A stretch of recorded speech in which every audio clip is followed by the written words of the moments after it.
یوسف علیہ السلام جانتے تھے کہ سارے دروازے بند ہیں، پھر بھی وہ بند دروازے کی طرف دوڑ پڑے اور اللہ سبحانہ وتعالیٰ نے ایک ایک کر کے سارے دروازے کھول دیے۔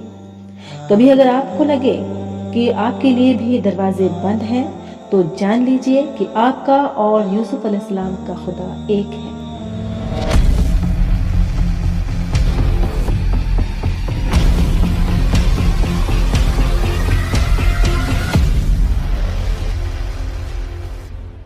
ننھے یوسف کو اندھیرے کنویں میں ڈھکیلنے کے بعد سارے بھائی روتے ہوئے ابا جان کے پاس پہنچے اور کہا کہ وہ کھیل میں لگ گئے تھے اور پیچھے سے بھیڑیا یوسف کو اٹھا لے گیا۔ ثبوت کے طور پر انہوں نے یوسف کا کرتا ابا جان کے آگے کر دیا جس میں انہوں نے جھوٹ موٹ کا خون لگایا تھا۔ ابا جان حقیقت جانتے تھے، اس لیے انہوں نے صبر کیا اور اللہ سے مدد طلب کی۔ 3 دن گزر جانے کے بعد اس اندھیرے کنویں کے پاس سے ایک قافلے کا گزر ہوا۔ پانی کی تلاش میں وہ قافلہ اس کنویں تک جا پہنچا۔ پانی نکالنے کے لیے جب انہوں نے کنویں میں اپنا ڈول ڈالا تو یوسف اس ڈول سے لٹک کر اوپر آ گئے۔ یوسف کی خوبصورتی دیکھ کر سب حیران ہو گئے اور انہیں قیمتی سرمایہ سمجھ کر چھپا لیا، پھر شہر مصر جا کر کچھ درہم کے بدلے بیچ دیا۔ جس آدمی نے انہیں خریدا اس نے اپنی بیوی کے پاس یوسف کو بھیجا اور اپنی بیوی سے کہا کہ اسے عزت اور احترام سے رکھو، شاید آگے ہمارے کام آئے یا ہمارا بیٹا بن کر ہماری خدمت کرے۔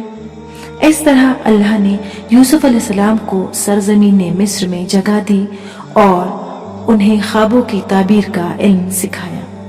بے شک اللہ اپنے کام میں غالب ہے جو لوگ اکثر نہیں جانتے۔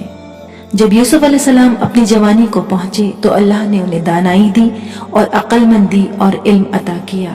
جس مصری کے گھر یوسف علیہ السلام رہتے تھے اس کی بیوی کا نام زلیخا تھا۔ زلیخا یوسف علیہ السلام کی خوبصورتی پر فدا ہو گئی اور بار بار انہیں اپنی اور مائل کرنے کی کوشش کرنے لگی۔ اپنا مقصد حاصل کرنے کے لیے اس نے سارے دروازوں پر تالے لگا دیے اور یوسف کو اپنی طرف بلایا۔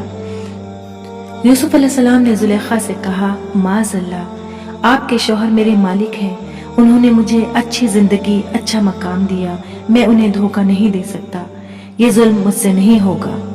زلیخا سے ان کا انکار برداشت نہیں ہوا اور وہ انہیں پکڑنے کے لیے ان کے پیچھے دوڑی۔ اپنی جان بچانے یوسف آگے دوڑے۔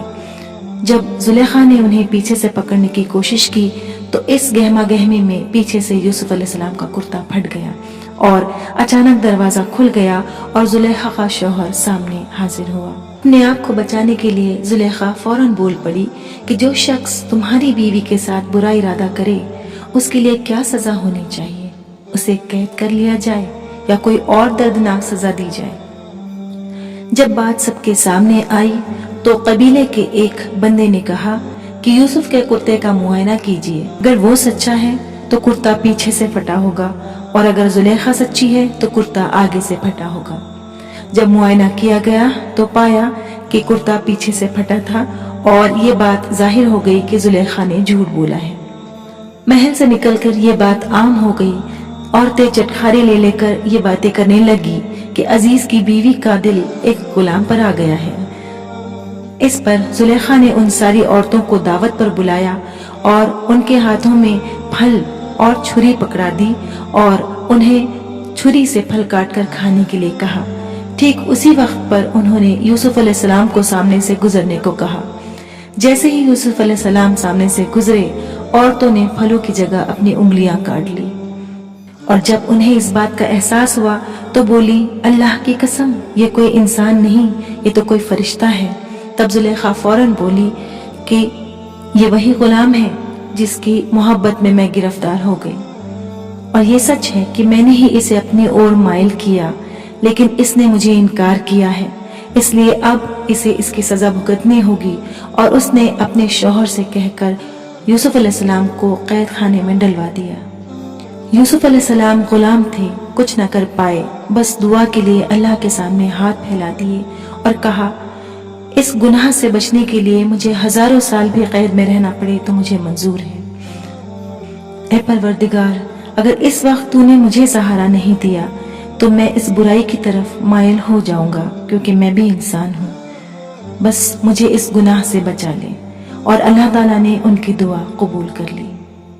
پھر یوسف علیہ السلام کو قید کر دیا گیا۔